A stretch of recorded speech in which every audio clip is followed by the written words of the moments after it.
Alhamdulillahi Rabbil Alameen. Wassalatu wassalamu ala Sayyidil Anbiya'i wal Mursaleen. A'udhu billahi minash shaitanir rajeem. Bismillahir Rahmanir Rahim. Fafirru ila Allah. Sadaqallahul Azim. Dear audience, Assalamu alaikum wa rahmatullahi wa barakatuh. As we all are aware of the fact that today the whole world is facing a serious threat, a big challenge in the form of COVID-19 infection or coronavirus pandemic. Each and every country of the world has got affected by this deadly virus. And since its outbreak, each and every country has suspended its own activities in all respects and forms. All sorts of activities had been halted, has been stopped. May it be primary, secondary or tertiary economic activities which are very vital for our survival. These all activities has been stopped. All roads has been blocked. All airports has been sealed off. All railways has been closed. All villages has been sealed off. All cities has been locked down. And it is for the first time in human history that such a massive global lockdown is being observed throughout the world. And it is also for the first time in medical history also that the whole medical fraternity throughout the world is manifesting a solid collaboration, coordination and cooperation among themselves in order to combat this deadly virus. And in this regard, a Harvard medical professional said in his interview that today the all personal academic progress is being set aside because it is a matter of survival.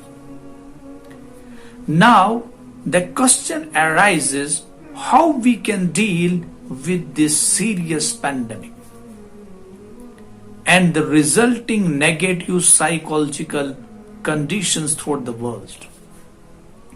Is it right for us to remain dependent solely on science or to wait for the vaccine? Or is there any other kind of tool also present or available whose help we can take to stand firmly against this pandemic, this deadly pandemic? On one hand, we can say that science is also apologizing because most of the medical experts throughout the world are of opinion that it may take nearly 1.5 years to develop an effective vaccine. So science seems itself in an apologetic mood. And science itself is in dire need of an external help. And that external help is in the form of divine guidance. Unless and until we bow down ourselves in front of Allah subhanahu wa ta'ala, we wave our hands in front of Allah subhanahu wa ta'ala, we turn ourselves unto Allah subhanahu wa ta'ala, its cure may remain far away from us. Timely prayers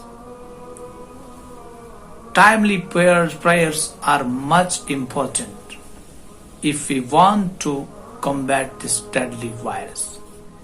Because science, as I told you earlier, that science also runs under the divine guidance.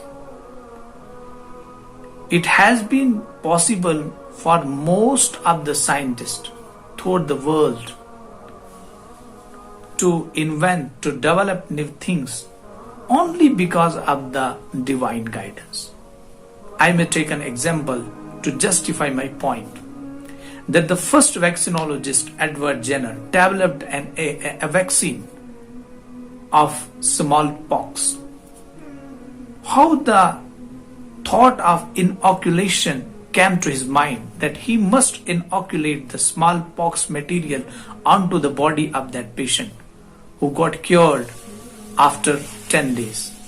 How it came to his mind? How the concept of vaccination came to his mind? So it came to his mind under the guidance of Allah subhanahu wa ta'ala.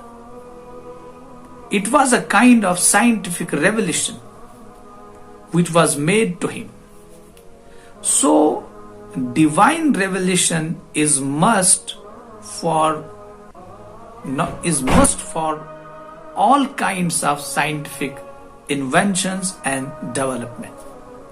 I may take another example. How it was possible for the famous classical physicist Newton to develop an idea of law of gravitation, universal law of gravitation? How this thought came to his mind? It accidentally happens to him that an apple is falling towards earth. Then he started to think how it happened to him, how this thought came to his mind. It was all because of the divine revelation which was made to him. So I request all of you that unless and until we turn ourselves unto Allah subhanahu wa ta'ala, we will remain far away from the cure, because Allah subhanahu wa ta'ala has subjected the whole humanity to a test. He is examining the human beings, that how many men and women are there on the face of earth who are remembering Allah subhanahu wa ta'ala in such adverse conditions. We must not get confused.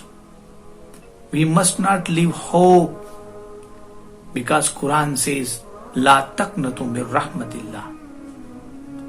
We must do prayers. Timely prayers will help us to combat this deadly virus.